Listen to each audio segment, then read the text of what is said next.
Le 30 août de chaque année marque la célébration de la Journée internationale des victimes de disparitions forcées.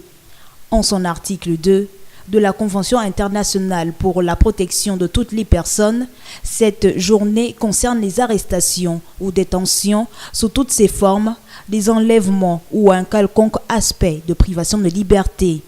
Des actes le plus souvent perpétrés par des agents de l'État ou par des personnes qui agiraient avec l'appui, sinon l'autorisation du pouvoir existant, aux procédés douteux, tels la dissimulation du sort réservé à la personne disparue ou du lieu-dit de détention. Autant de faits qui ne mettent pas le Gabon à l'abri de ce fléau,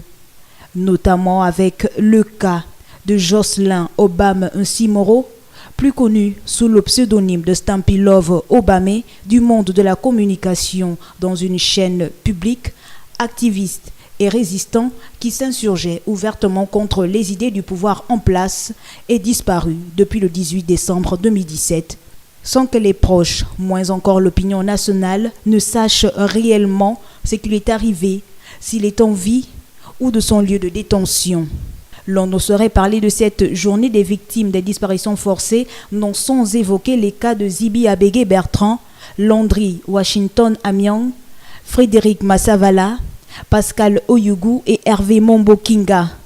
tous détenus à la prison centrale de Libreville depuis 2 ans déjà pour leurs convictions politiques et appartenance idéologique, mais dont les mobiles sont légion.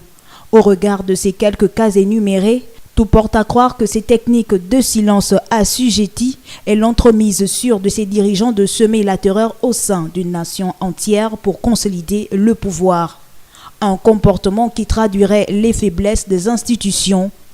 Il est par ailleurs nécessaire de se souvenir de chaque jour, non pas seulement une seule fois par an.